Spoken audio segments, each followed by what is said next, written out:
Welcome back, everybody, for another week of Team Huddle. I'm back, still kind of not feeling great because of these damn allergies and whatever, but here we are. I'm Jalen Holston, and with me, as always, is Jared Shirai, Keone McKeague, and Nolan Chang. How y'all doing today? What up? Fantastic. Wonderful.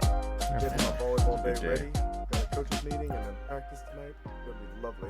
Yeah, I mean, look, I got it all Feel right that? here, you know. Beautiful. Good. Beautiful. I was like, I waited to the pod to say it, but I'm riding a 3-game win streak over here. So Oh, I'm my just saying. God. And then you woke up. Got him. Got his ass. All Joke's on you, right. it's just because the league is so bad.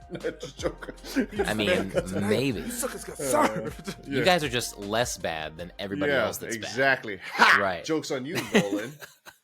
bad. And vice versa, you're better. But anyway, let's go ahead and get our weekly check-ins in with the coaches on the panel. Nolan, how you doing? How's your week? Good. Last Sunday, I returned to the coaching scene. Our club did that little spring break, so I was able to Congratulations, start going back on Sunday. bravo, welcome back. And Yeah. such. Because he's my retiring? head coach was out of town for her high school boys tournament. I think they went up to San Jose. I was running it by myself, so that was a nice way to just kind of drop me in the deep end, get back in it. Yeah.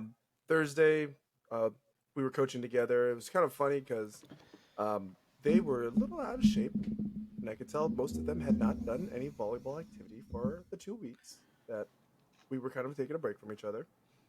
So I had them do some conditioning, and I was having them do lunges. And I was like, yeah, when you guys do the lunges, I want you guys to, go low enough, have your knee gently tap the floor. I don't want you to just slam your knee. Don't go too short of the lunge.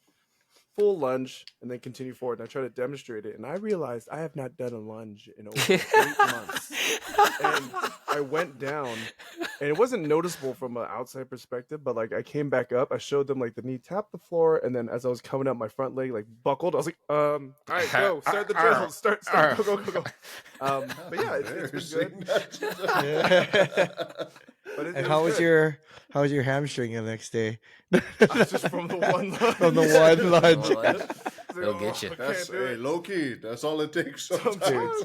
No, we do diving instruction, and the first move for a big dive is that big step on the lunge. Henry always makes to make me demonstrate it, and I used to have the worst hamstring feet the day after. So I was like, what the hell why am I sore? Older, your team is like, how come you're not playing all out right now, coach? We're scrimmaging. I was like, I need another 30 minutes before I could really jump. So just give me some time. Work smarter, not harder. Come on, man. Oh, yeah. See me in 40 minutes when my legs are warm. And if if Coach, practice is over. If you go to school on me or something, at least I can just say, yeah, I'm not warm yet.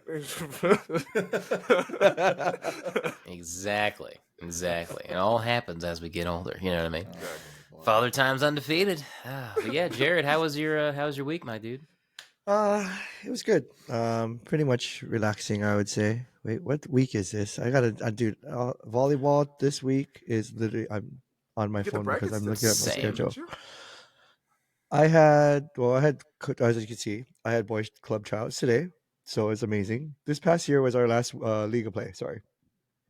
For some reason, I felt like we were done with league the week before. We got our dub on senior night. We got our dub on the last day. So yeah, we made CIF. We found out we made CIF, and Division 2. We play Royal first, and then we play the winner of Marina and I think Long Beach Wilson. Ooh. So that's a pretty good team out there. Yeah. Spicy games. So Monday would be fun tomorrow. Kind of getting back at it. Friday was kind of just Thursday. We kind of competed on Thursday. Friday was just like a fun Friday. Let them enjoy, right before we get back into the grind of things. So it's been good though. It's been nice and relaxing. But Hell yeah. Can't complain. Hell yeah, brother. It sounds awesome. Keone, go ahead and brag on your 3-game win streak. I know you're red hot and hyped about it. How was your week, my guy? The drinking was the best part of those games. But, oh, yeah. Either way, I was just glad that after our first game, which was an absolute shellacking against a team that I would say will probably end up being one of the better teams in said league. it was nice to know that we are exactly in the league that we thought we were in. So Wow. the games have not been high class games. I got a chance to kind of sit out a couple of them and just kind of watch the team do the thing and help me analyze who can do what and how well the communication is on the team. But that's the thing with adults, you know what I mean? A lot of people just they are where they are, you know what I mean? They don't really care about improving, nor do they care about having to do anything legitimately. So it's kind of like Ever, yeah. Yeah, so it's like, well, I'm as good as I'm ever gonna be, and they just kind of accept it as is. So, which is all right, you know what I mean? It ends up being good for us, anyways. So, I mean, but the last 3 games, yeah, finally we're on a win streak. So good for us, but work's not done. Absolutely not. A long Yeah. season ago. A lot of work. Yeah. Lot of work going on. A lot of drinking. Oh A boy. lot more beer bongs. When I came back for my first practice back coaching, like I stepped away when I had my flare up. I want to say mid-February, and like I come back to practice, and I was gonna give them a little bit of grace. I was like, some of you probably haven't touched the volleyball in a bit, so this practice will be kind of getting your legs back under you. And like we were going through the drills, and they were just missing these stupid technique things and stupid like non-effort moves. And like I looked at them, I was like, I have been gone for 2 months, and you guys are still showing the same issues you had when I was still here. I don't know what is going on, but this is not how we're going to be doing any well in this season if you're going to continue playing like this. Yeah. I think they were maybe riding high because they went 3-0 in the tournament before we took the break. And then now it's just Yeah. Complacency. It's a dangerous game. It very much is. I agree. They're good. That'll good be a group of theme girls. for something later on that we discuss. That'll be fantastic. Indeed. To say as far as my boys this week, we were in that do or die situation for conference, right? We couldn't drop another conference game, so we get to Tuesday, and this is the team that I think, in all due respect, stole one from us at home. So we wanted the big comeback match.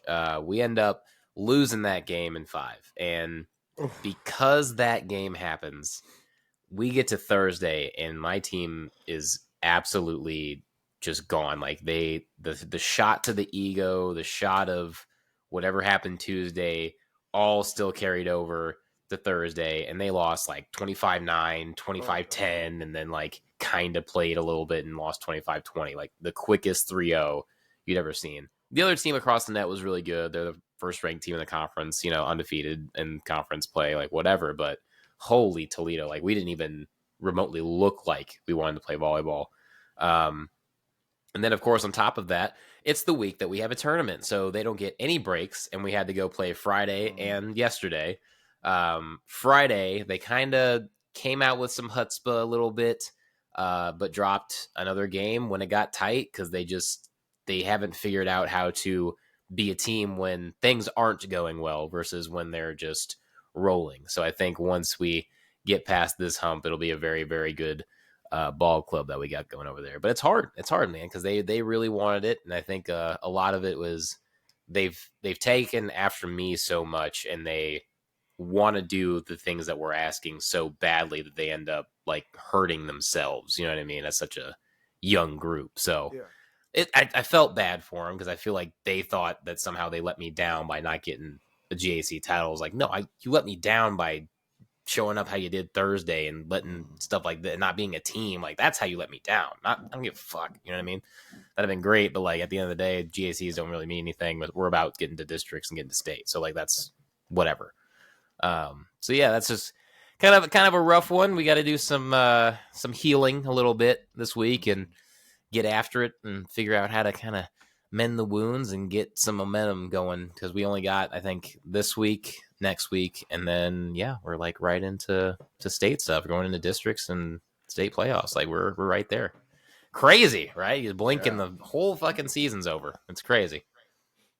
But first thing on the docket for Team Huddle today, we're going to change it up just a little bit. We are all big fans of the volleyball, and one of the biggest things in the men's volleyball world that is happening is the NCAA tournament. It is time. Everybody likes March Madness. We live for May Madness, because that's when really all the show starts happening around these parts. So we're going to break down the official bracket because it was released today. The teams involved and whatever we'll kind of just speak on, and we'll maybe do some quick hitters on who we think is going to advance going forward. But the first match, which is a week from today on Sunday, April 30th, is Ohio State versus King out of Tennessee. That's happening at 5 p.m. Central Standard Time. Jared, and you hear that matchup, Ohio State versus King. That's the first play-in game, and then of course that winner will play Penn State in the I guess it's the quarter final. What are you thinking it's going to be? Who do you think is coming out on top on that one? Ohio State's playing who? Exactly. Okay, that's all I got. That's all I got for you. I mean, so that just by me saying that, I'm just going to honestly say, you know who I'm taking in that matchup. Oh, yes. I assume. I mean, Ohio State's looking good too, though. Ohio State's looking great. They beat Ball State. They did. And Ball State is, was basically the talk of that conference because they were in the national championship last year. I know Donan. Donan was at Grandview before. The man. He did great things at Grandview, won rings there, and then he went to Ball State.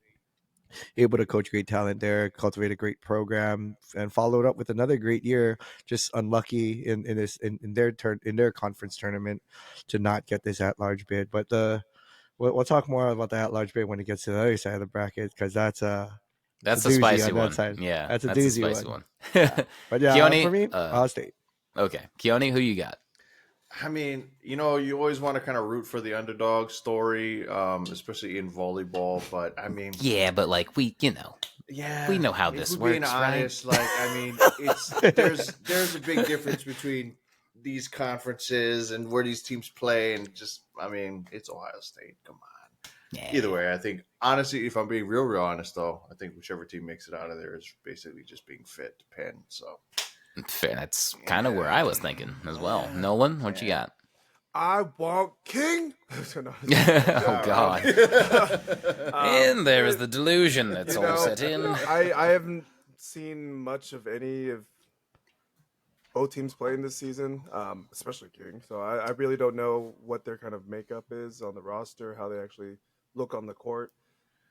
Maybe they could surprise in the first round, but for sure, if that is going to be the peak of their playoff run, that's where it's going to end. Right. Yeah, I have Ohio State.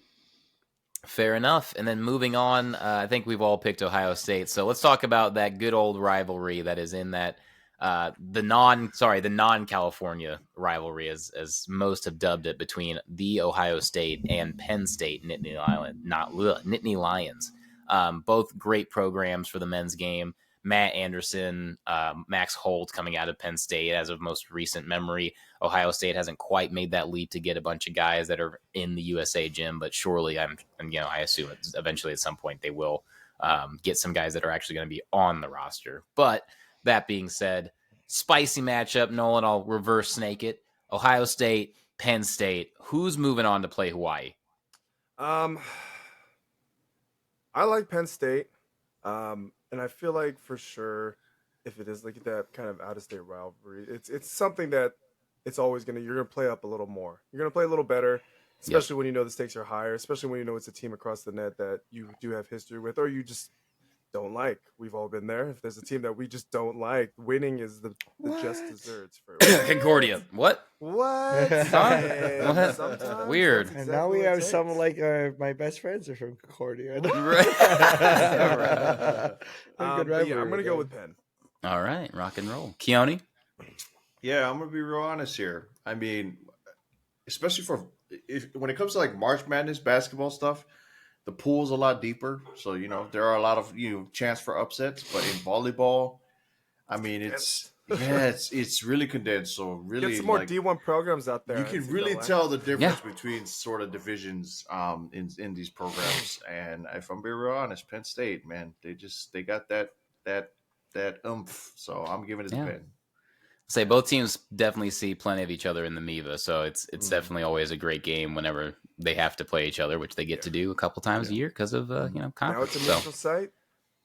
we'll see what happens, right? Sometimes You it's the know, flip of the coin on that one. it really is. Jared, who you got? Penn State, Ohio State.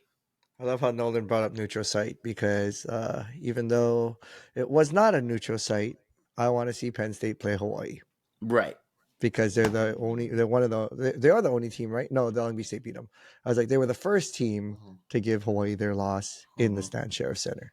Yep. So I think it'll be a fun matchup because Hawaii wants to get theirs, especially at a great time. They're coming off their conference win, so I'm gonna have to go at Penn State, not just Glad I because I didn't think go they to should that they're game. gonna win, but I just think Penn State's a little more oiled machine. Like I think they're a Yes. little more they're a little more spread around. Ohio State really relies on their pins, Yep. and that's where it is. I mean that's any game, but at the same time, like when you have a well-oiled offense, and as we get to the next part of this bracket, we can talk more about that. But yeah. I'm going to take Penn State.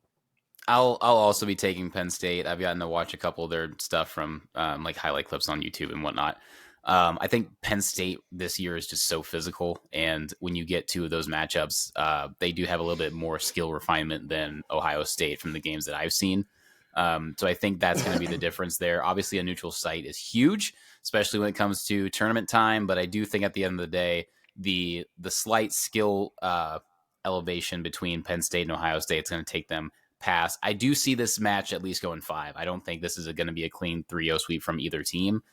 Even though I think on paper, one should say like Penn State should sweep Ohio State, but it's a rivalry game and it's the playoffs. It's all going down. So definitely going to be a 4 to 5 setter, going to be some good tight matches. So I'm excited to see that game whenever we get to it. But for now, let's jump up top. Let's go to the West Coast. Let's talk about Long Beach versus Grand Canyon. Kind of an out of nowhere team this season, if I'm going to be completely honest with you. GCU is a team that like we played, and we always played them close. I think after I left, you guys actually beat a GCU, if I'm not mistaken. So, I mean, definitely program has come a long way since those days. But who would you have in this one, Jared, between GCU and Long Beach? I stick with the boys from Long Beach. But I will talk about GCU a little bit. Matt Worley's done an amazing job with that program. Yep. He always gets some good international kids. He gets a lot of, their setter Nick Slight. He's a baller. I watched a kid swing, and I didn't realize he was a setter when I first met him. And then I watch him flow, and then you can't not like Jordan Lucas, I love Jordan. I played tournaments with and against Jordan. I've known Jordan for a good amount of years. The kid is a character, perfectly to put, but he's himself, and the energy he brings can always spark. Like one quick dig that he makes will just turn around a match, and I think that's GCU's like identity. Like they've had some hard fought 5 setters this year. At one point they were undefeated for a good amount of the year. So it's not like this team is just kind of coming out of nowhere. It's just like I think they kind of fell off towards the ending of everything. But Long Beach State, chip on your shoulder. You dropped to UCI in your conference championship. In the conference semifinals. I mean, you're playing at UCI. It doesn't even matter. I don't care about the home court advantage there. But you did not show up. And I have friends on that team that I had some conversations with. And for lack of better words, basically, it was, we're going to be better if we get it. Like, shit the bed. We're going to be better. We're in now. Now let's do something about it. So I think Long Beach is gonna ride that wave of, like, I would say, I don't want to say embarrassment, but that everybody knew they should have been in that championship game. Let's say I think a lot of people had Long Beach and then Hawaii in that MPSF after everything was said and done. So it's it was shocking to me to not see them go past UCI. And UCI is a solid team, don't get me wrong, but that definitely was not how I thought that was going to go. But Keone, you see Long Beach and Grand Canyon, and I mean out of nowhere, as in like in the last 10 years, we haven't seen Grand Canyon have this great of a season. But, to Jared's point, nothing to sleep on this season. Fantastic volleyball club, and they've had a hell of a year. So what do you think is going to happen here against Long Beach? Whereas in the other side of the bracket, I sort of predicted that it would be kind of not really a close game. I do think that this one will be a kind of slugfest. So I expect it to be a longer game and for them to put up a fight. I will say, though, I do think that Grand Canyon may be like maybe just a couple more years away. You know what I'm saying? Like they may be sort of that team that puts the school on notice, or puts the country on notice for them to kind of get more players and get more recruits there in the coming years. But I do think that Long Beach is going to take it. It's like Jared said already. Like when you're a very good program and you're coming off of what should have been a victory, there's just that little bit of extra motivation. And I do think that they're just going to come into firing. So as much as I'd like to see Grand Canyon sort of, Cinderella story it up, I do think that Long Beach is going to take it. All right, Mr. Nolan Chang. So we've got 2 for Long Beach so far. You are muted. You are muted. I am muted. I'm gonna keep it up. But great analysis. Yeah, we did a like for you so you can see whether or not you're on or not. Yeah. It was because I was typing something in and I didn't want like the click clack on the microphone. I got you. But yeah, I'm gonna stick with Long Beach, make it a 3 sweep for the 2 gentlemen before me. But yeah, I do think it's gonna be a nice battle. I do think that Grand Canyon, since we've played them, have absolutely grown their program in the right direction. I don't think they're there yet.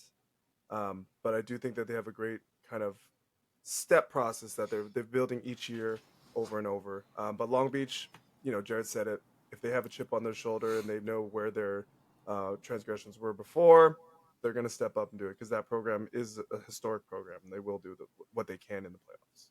Mm-hmm. Yeah, I totally agree. I'm going to be the oddball here. I can totally see Grand Canyon just on pure just emotion and will getting this game dug out in 5. Like I could totally see that happening because of a couple of players that Jared had mentioned. I think their 0-1 is fantastic. That dude just wills them into situations like nobody else. And I think if he can just get going a little bit, he doesn't even have to have a great stat line for the night. Just the fact that he's on the floor being such a good leader, all of a sudden everybody else is just turning up.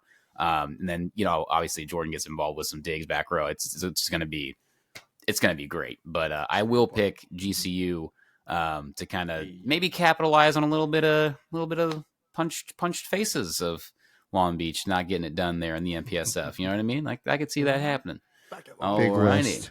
Big West. Big West. Sorry, Big West. Yeah, sorry, because which then will meld back to. They are playing the MPSF champions. Right. Sorry. Excuse me. Excuse me. Get it right.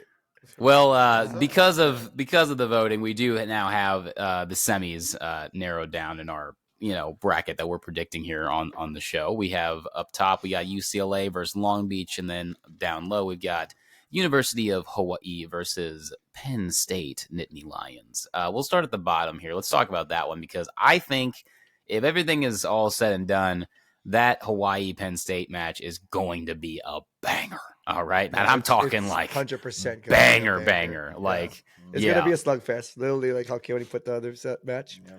I'm talking a 3-hour, like every set is deuce banger of a match. Type deal. But Nolan, I'll start with you first. Who you got to pick to win? Watch it be a quick 3-0. Just like a quick Somebody's gonna shit the bed. It'd be so disappointing. Man. Yeah, I know, really though. God, I gotta go with Hawaii. They already won 2 years in a row. They're gonna try to go for that three-peat. It's one thing. Obviously, they're a great home team because of just the energy that Hawaii brings to every single game. But I think that overall they are just a great program with great players. And sorry, my cat bit me. I think that they're going to pull through. I have a lot of trust in them, and for our local boys here and our one Hawaiian, I think that it's going to be them. All righty, Mr. Keone, are we? You know what I mean? You can just skip. Okay, and Jared, I assume we want Hawaii. You already know he's taking Penn State, man. Well, that was a quick bracket breakdown, guys. I think the whole panel is kind of on Hawaii here. I mean, I think Penn State. I'm just kidding. I think Penn State is a great team. But let's be real here. Hawaii, again, last 2 national championships. We're talking dynasty stuff. If they get a third one, it's just incredible what Charlie Wade's been able to put together down there. Okay, wait. That's where I'm gonna stop you right there. I was like, I'm gonna stop you there, Jalen. Not dynasty. I don't care about any of that. It's hard to be a three-peat team in any sport in any regard. So there's a lot of pressure on the players, and I mean, you looked at that UCI match last night. They dropped a set to UCI where everybody thought it was going to 3-0 romping, right? Yeah. But I will say this, and because I don't give a shit. It's not Charlie Wade to start with. It is not Charlie Wade. It is Tell the him, Jared. players. It is Milan. It is cultivating a great team aspect of things, because these kids are all like brothers. I have friends who were on the UH team at the game last night, and you just watch them interact with each other. And these guys are literally like, dude, they're in the stands, they switch, and you just see, oh, love, like they're yelling, and all the players on and off the court. It's a family. And it's not something Charlie cultivates. And I think Milan is, to be honest, the volleyball head on that. Their assistant coach, Zarkovic, is a freaking mind. And I've had multiple conversations with multiple players who played for him and said, dude, when you talk to that guy, he teaches you something about volleyball that you never would have looked at. And I'm just like, damn. So the fact that he has a great supporting cast, yes, it is Charlie Wade. Yes, Charlie Wade has been a part of a lot of big programs on the men's and women's side at the University of Hawaii. But I will say that supporting staff is probably the reason that they are that team. But yes, I will take Hawaii. Yep, absolutely. All right, well, let's move back up to the other bracket. We got UCLA and Long Beach, the storied. This is like the old school California rivalry, kind of in there with the USC and whatnot of old days. But who we got coming out of this one? Well, John Sproul finally kind of turned the tide of UCLA, which he has failed to do multiple times, given some very talented teams. Listen, he's the head coach of of USA.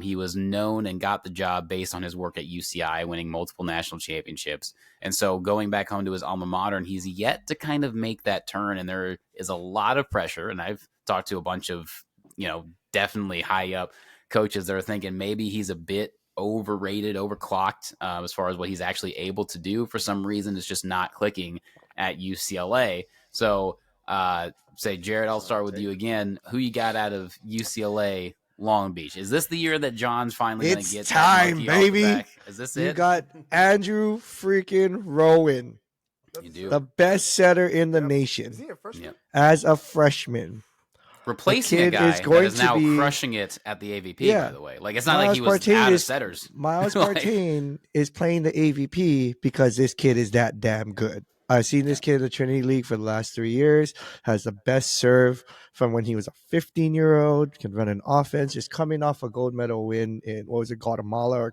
Cuba, wherever the hell they went, with the USA the junior national team. Yep. I mean, this kid's legit. When his serve is on, nobody's touching him. Better than Hawaii's kid. Better than Keone. Keone's the best serving sub in the nation, but Andrew is the best 6 rotation server in the nation. True. And for me, I'm gonna tell you, yeah, Keone. No. But so for me, it's UCLA. I watched the highlights against Stanford.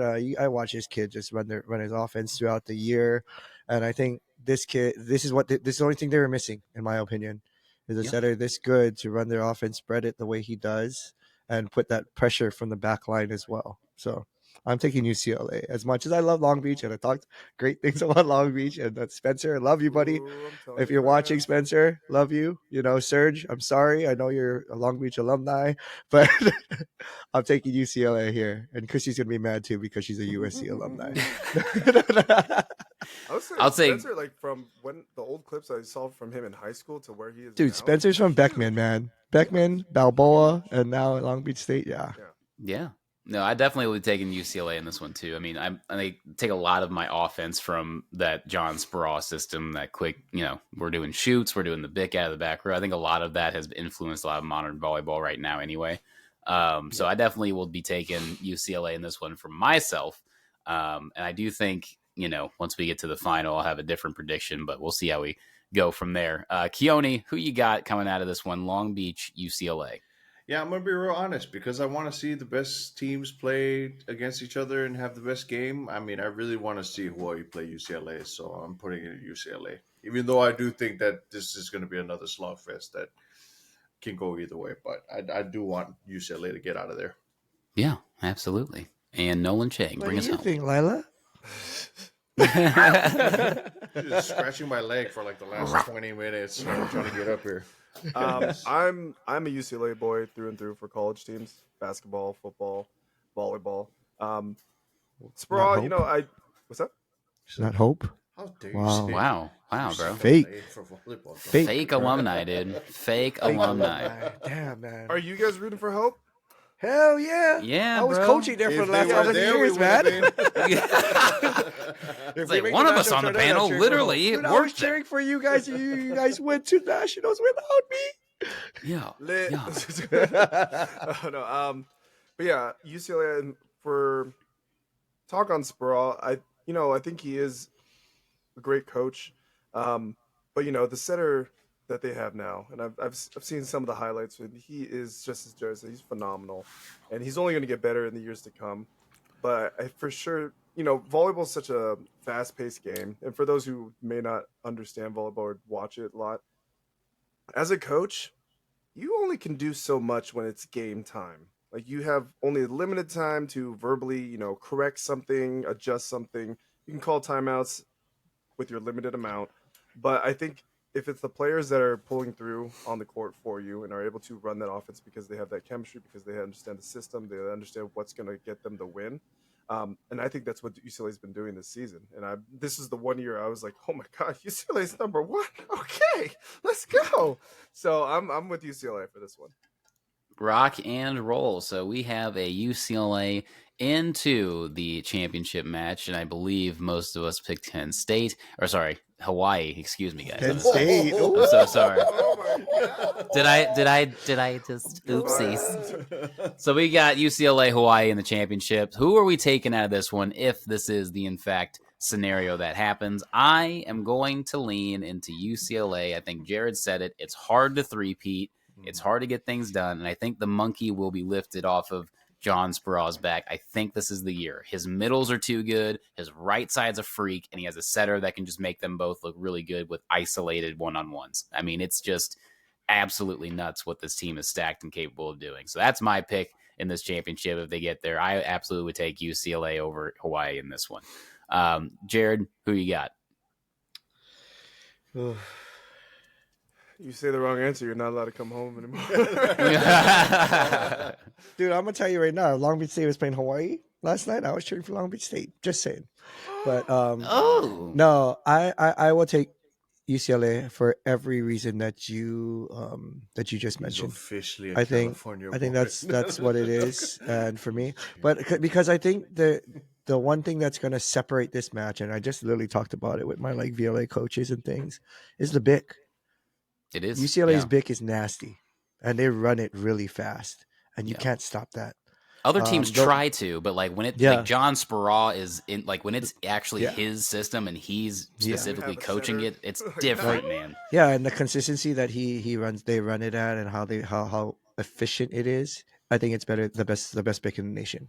Yeah. On the other side of the ball, the only reason why I have this hard of who I don't want to pick, why I do want to pick Hawaii as well, is because from the back line, they're the best serving team in this matchup. They're the best serving team. Serving pressure. Look at last night. You had multiple kids do it. You had the 2 serving subs do it. You have Tele, who's a lefty. You have the outsides and the right sides. Like Galloway can go after it if he wants to. You have Spiros.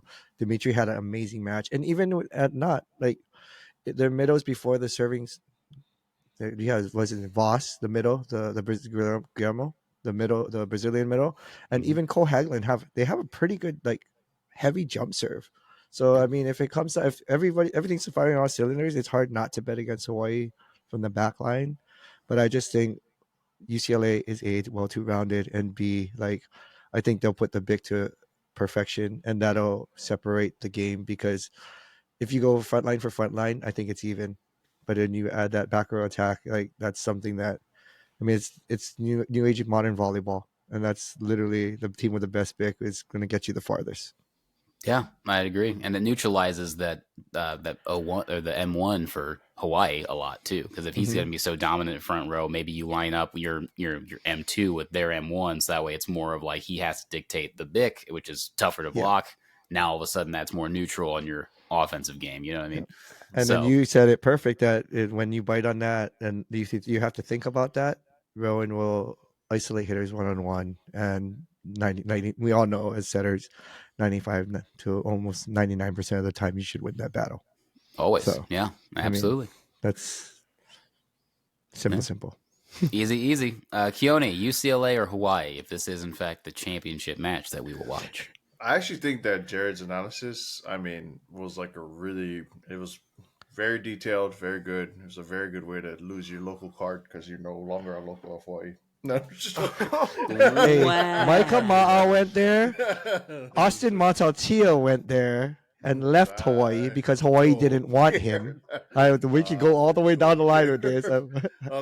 You could talk about all the players that left Hawaii to play other places, but it's not necessarily because they would choose to leave home, more so that they would choose to spread their wings and go somewhere where they could, for a long time, play in a program that was more prestigious. Hawaii wasn't a prestigious program, so I was like, there's a history of players leaving Hawaii, but in football and volleyball and everything, it's because Hawaii, the University of Hawaii, was never really seen as one of the top programs, and that's sad to say, but when you got great players coming out of Hawaii and constantly going to other teams, yeah, you're right, there is a history of that. But at the end of the day, this is, we don't got no football, we don't got basketball, we don't got, we don't have the professional teams, we don't have any of that. We have University of Hawaii Volleyball.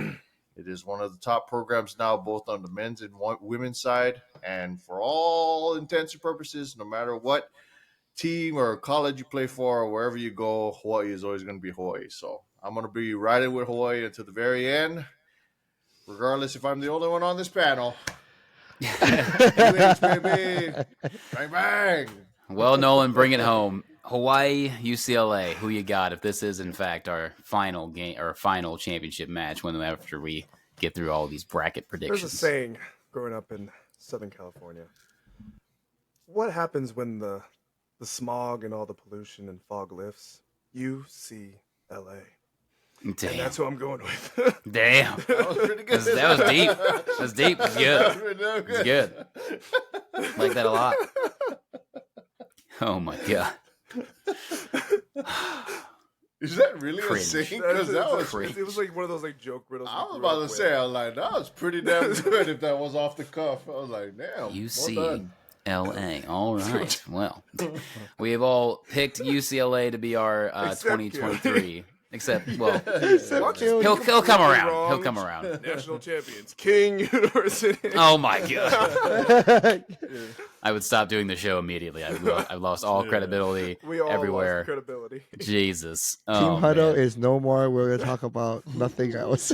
Nothing else. Absolutely nothing else. Jeez Louise. But yeah, for time's sake, I might just hold on to the humbling experience. I know we said we would get to it, but we got into some good chats about the bracket. This is a solid episode, so I think we'll kind of put a bow on it here, and then we'll come back next week and we'll dive into some more of those good old coaching topics. Again, if you guys have stuff that you as coaches or you've heard, or like maybe you're a parent that of a player that you're frustrated with your coach that they might do this, you want some insight on, just send us some messages on our social medias. Yeah, exactly. You might not like what you hear, but we'll cover it. You know what I mean? But yeah, our Instagram and stuff. Just go ahead and leave a comment on the reels, something. Message one of us on social media, and we're going to tell you where to find us right now. Jared, go ahead and tell us where to find them on the internet. I am on Instagram and Twitch at jshirai, JSHIRAI, and on Twitter at jshirai808. And Mr. Keone. You can find me on Instagram, Twitter, and Twitch at Kayonee. That's KAYOHKNEE. Nolan Chang. On Instagram, Twitter, and Twitch at NolanKYT, NOLANKYT. And of course, you can find me on Twitter at Jalen Holston, Instagram at ArtByJalen, and on Twitch at Mogathanos_LGG. Thanks for tuning in to Team Huddle. Hope you guys liked last week's episode with our special guest, Mr. Jan. I couldn't. Jan. Okay. Jan. I don't know. I was like, I heard it 3 times on the thing. Anyway, we got more guests to come. We got more topics to cover. We will catch you all next week, and hopefully we'll have our aftermath of what actually happened in the NCAA tournament, because that's what's going down. Good vibes and love, everybody. Game won that day. Bang, bang. Shoots.